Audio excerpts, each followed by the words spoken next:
All right. Before the show goes any further off the rails of what people actually want to talk about, let's bring in someone who was kind of right in the middle of all this Paul news. It's our good friend of the show, and I think this is now his third time on, Kevin Arnovitz from ESPN. How you doing, Kev? Gentlemen. So, big news. You're a Clipper fan. You've been a Clipper fan. How are you feeling? No. I'm a Clipperologist. I'm a Clipperologist. I am not a fan. Okay, well, as someone who has studied the Clippers... I have seen how the sausage is made. Yeah, okay. Well, how are you liking this trade for the Clippers? You seem pretty positive in your column this morning. I think it's a risk you have to take.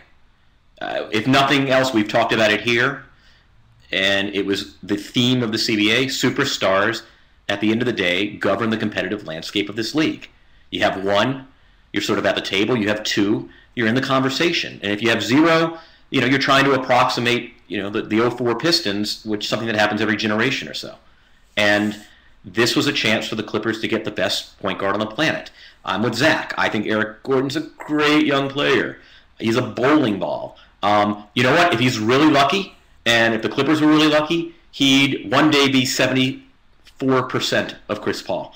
And I just don't know how if you're the Clippers, you have to pull the trigger. Yep. And it's fraught with all kind of risk. Sure. Well, that's, I think, a good trade for both sides. Lots of upside and lots of risk for each side. Here's a question that Tim Varner wanted me to ask. He didn't know if he'd be able to make it, Varner from 48 Minutes of Hell. And that is Caron Butler's contract, which is 3 years, $8 million, already sort of a problem for them? He wants to know in year 3, when if they want to add a third piece, a substantial third piece, is his contract going to stand in the way of that? I mean, I suppose they can use the stretch provision. It's not a great deal for them. I think it was a signal to Blake that they were serious about upgrading everywhere on the floor. I think had things worked out differently, they may have been better off absorbing Ariza's contract from New Orleans, plugged it in there at about the same rate. He makes a little less than Caron in the first 2 years. He's not on the balance sheet at all for that third year that Caron has. They don't have a ton of space. I think, this is what they do. They have to legitimately count on DeAndre Jordan becoming more than an offensive cipher.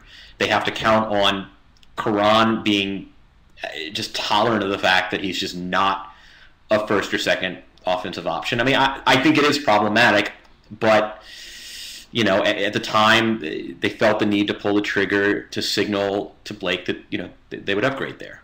Right. Well, and you nailed it. It's DeAndre Jordan really might hold the keys to how this season goes and how the future of the Clippers goes.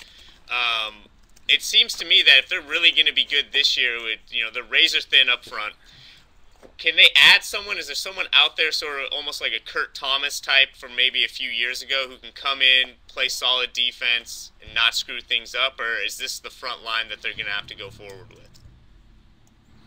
And now they got some trade exceptions for Gordon, like 3.8 for Gordon, something just under $2 million, I think, for Al Farouk. So they'll be able to go kind of shopping in that bargain bin, get a old guy, grizzled veteran, gravitas from the Kurt Thomas school of sort of bank shots, post defense, and they'll go ahead and kind of recruit and do that. But they're going to be thin. I mean, this is the model, right? I mean, just the way the Knicks are going to be thin, just the way the Heat are thin. I mean, you commit yourself to this sort of, we're going to be top-heavy on the balance sheet. This is the game. And the good news is they have a couple good recruits. I mean, Griffin and Paul are really interesting guys to play with. LA is just a phenomenal place to be young, talented, and have money. And it will always be a desirable destination. And now it's kind of legit. I mean, they are the glam team. Yeah, and now that they're the glam team, how many wins do they get this year? Are they a legitimate Western Conference Finals, legitimate out of the first round of the playoffs? Where do you see them as constructed? I mean, let's see. So they got the Lakers in that division. The Southeast or whatever that division is with Texas and adjacent states. I call it like the Dallas Love Field division. It's like, okay, so they got like a bunch of good teams. I mean, Oklahoma City's going to win the Northwest, right? They're in the Northwest. And so what? The Clippers are looking at a 3 or 4 if they absolutely just everything clicks.